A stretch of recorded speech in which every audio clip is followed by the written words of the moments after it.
Hey, you're keeping company with Connor, and you're listening to another Town Square Spotlight. We got another great episode for you guys, and really excited about this show coming up. He's going to be performing at Daryl's house on September 22nd, promoting some really awesome new music. Till You're Somebody Else was charting earlier this year. It was number 26 on Billboard's adult contemporary charts and number 1 on Mediabase's AC independent artist charts. He's got a new song out right now. What is the answer? It just came out July 10th. With us today, we have Leo Sawikin. Leo, how are you, man? Doing good.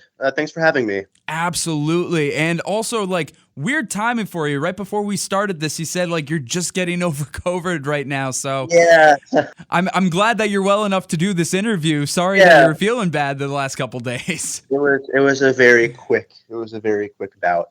Literally lasted 3 days. But I'm glad to be better.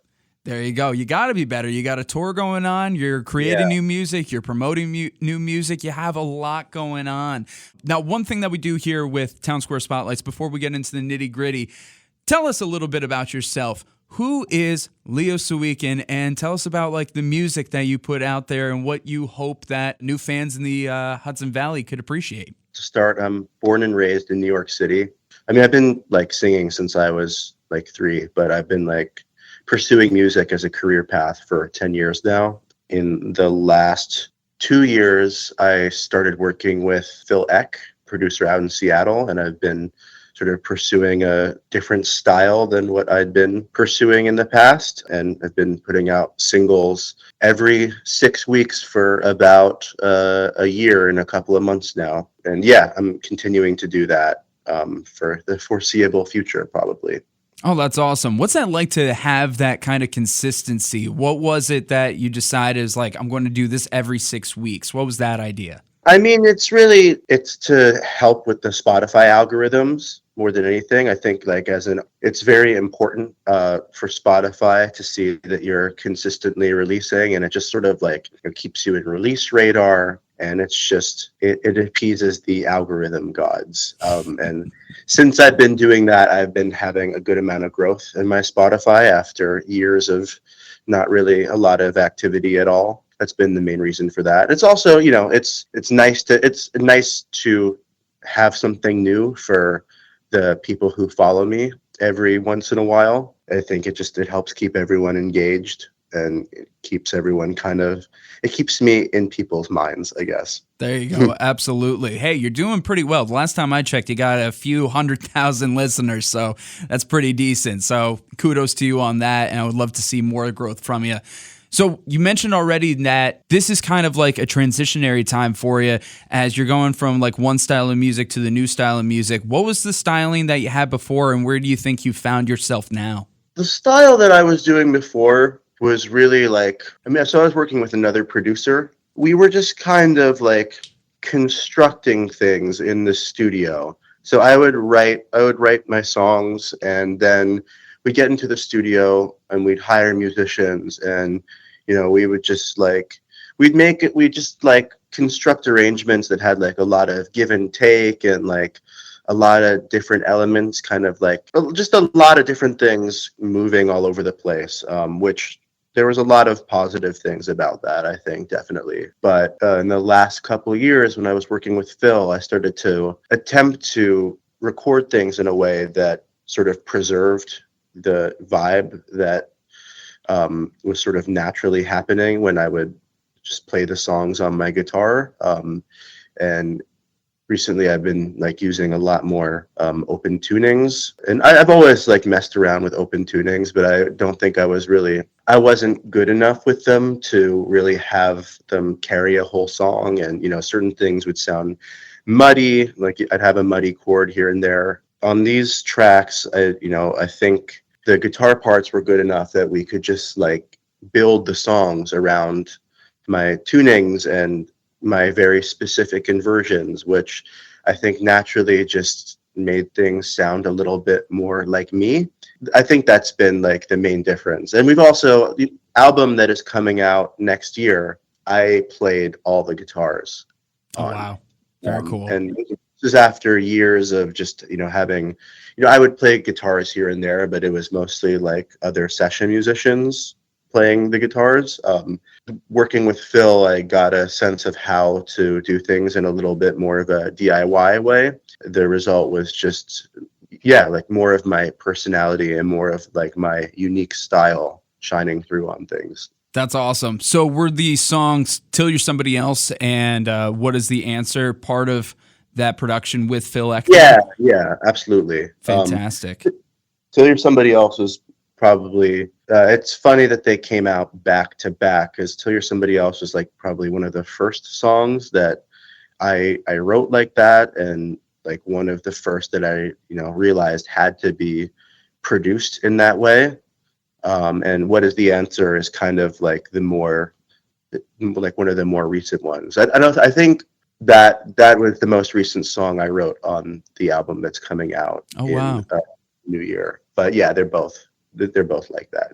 Terrific. Let's get into the music, get into the nitty gritty. Again, Till You're Somebody Else, that peaked at number 26 on Billboard Adult Contemporary charts, number 1 on Mediabase's Adult Contemporary Independent Artist charts. Song's doing very well for you, and I'm really happy to hear it. The song sounds great. Tell us, it was, as you said, it was the first of this new style of recording, but what was this song like for you to write, and is there a story behind it you would like to share? So it started with, like a lot of my songs do, with a chord progression. I had been playing with these tunings from the record Hejira for a long time, the Joni Mitchell record. Yeah. I started with the Hejira tuning, which is a little bit lower. I was over time like playing with different variations of that tuning, and I figured out what the tuning for Coyote was, which is very similar to the Hejira tuning, just like the two of the strings are tuned a lot higher. Anyway, so I was just experimenting with that tuning, and Till You're Somebody Else came from like the first chords that I tried playing in that tuning. And I just sort of built the song from that, and the melody kind of just like whittled itself down over like a few weeks. I was playing it live for about a year before I went in to record it. But yeah, that one, a lot of the time I'll sit on songs for a while before I write lyrics, and that one came together very quickly. Oh, did it? Yeah, I'd say I wrote lyrics for that one within a month of writing the music, which is very, very fast for me. Cool thing about that song is that the recording was very similar to the way the song had been written, and it, not too much changed, and I felt like the original idea was preserved very well. Oh, that's great. Yeah, I love it when you're able to still get that raw essence of the song and it still feels unique and authentic to you, and that's great. Till You're Somebody Else was the first song, one of the first songs in this process, as you said, and What Is the Answer was one of the latest in this process. So tell us, by the time you've gotten to What Is the Answer, how much have you learned, and what in this process kind of worked its way into creating What Is the Answer? I mean, with What Is the Answer is written in what I think is my own tuning. It's similar to the Hejira tunings, but it's a couple of the strings are just slightly different. But what that allowed me to do was use all the same like fingerings that I was familiar with, and just kind of waltz into it.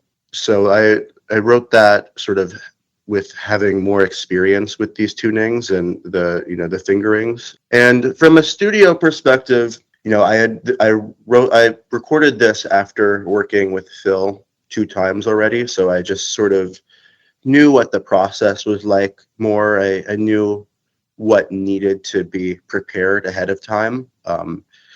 Each time I've gone to record with him, I learn new things and I make brand new mistakes. And so each time I've known not to do certain things again. And with What Is the Answer, I knew I needed to have like my synth stuff ready ahead of time because I hadn't had that ready on the previous round, and also background vocals. So I wasn't like trying to figure all that stuff out, under a time limit in the studio. I think that was what allowed me to do what needed to be done on that song. Just being very, very well prepared and knowing what I wanted ahead of time. But other than that, I'd say it was pretty much just having the experience that made that one doable. Oh, that's terrific. And you said before we officially got on the mic, you just finished recording 4 new songs with Phil, just right before this. So when can we expect to hear those songs? Will we be hearing any of them at the performance at Daryl's house? Oh yeah, for sure. I've been playing those for a little while now. My live set always is way ahead of where my recorded music is. I'm probably not going to release these songs for a very long time, maybe not for like a year, just because the album is coming out in January, and then I imagine that the first of these songs will come out in like April of 2025 or something like that.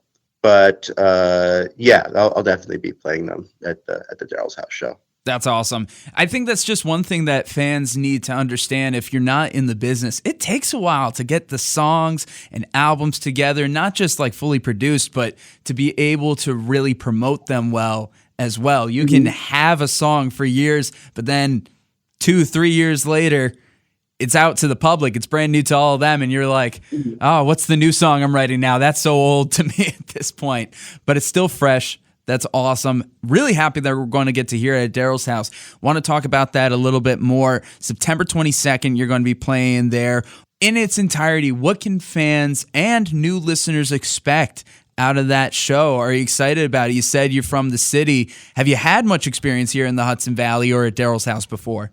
I've never been to Daryl's house. I'm very excited to play there just because of, I love Daryl Hall. There was some like great podcast at Daryl's house at one point, right? Yeah, live from Daryl's house, yeah. Yeah. So very excited to sort of be in that space. I actually went to school in the Hudson Valley. Did you? Not, I was at Bard, so not exactly where you guys are. Oh, yeah, just a little farther north. Yeah, absolutely. Yeah. And before that, my aunt had a house in Rhinebeck, so I would go up there all the time. It's beautiful. Oh, yeah. It's one of the nicest parts of the country, in my opinion. So beautiful. Yeah, no, that's just like a half hour, 40 minutes away from us. So yeah, absolutely. Yeah, I love it there. I'm super excited to play Daryl's house. Sweet. So what would you say would be kind of the ratio, the mix of new stuff versus old stuff, things that will be new to fans of yours and stuff that'll be more familiar to fans of yours? I'd say probably 50-50. Sweet. I'll probably do 3 of the songs that people know and 3 of these new songs. And each night it will probably be a little different. But I'll probably be like rotating which of the new songs I'm doing. Oh, that's sweet. Have a little variety for everybody, changing it up. That's awesome. That's really cool, man. Again, you can see Leo Sawikin at Daryl's house on September 22nd. Both of those new songs, What Is the Answer, Until You're Somebody Else, are out now. We got more music that you can listen to as well previously, but those are the new ones, of course. Leo, for anybody who is new to your music and wants to hear more, where can they go and find you? Oh, man, everywhere. Spotify, Apple Music. Follow me on Instagram. I'm always posting little reels of me lip syncing to the songs as one does, and covers every now and then. So yeah, everywhere. Oh, that's so sweet. And yeah, I feel you on the whole lip syncing thing. That tis the way of social media these days, I guess. But that's really cool. Leo, before we wrap things up, do you have any last little nugget that you want to leave the Hudson Valley listening audience with? Just, stay tuned for my next single. It's coming out in September. And then, there's going to be a lot more stuff on the way. Terrific. That single in September, is that going to be right before or right after the Daryl's house show? That will be, it should be right before, actually. Right before. I believe it's coming out on, I think it's September 10th. Okay. Terrific. Hey, we'll be on the lookout for it. Yeah, sometime around then. Yeah. Fantastic. Hey, Leo, thank you so much for spending some time here on this Town Square Spotlight. Hope that it sounds like you're feeling better. You're sounding good. So I hope that you'll be in good health by the time September rolls around. And again, just really excited about all this. Thank you so much. Thank you so much for having me, Connor. Really appreciate it. Absolutely.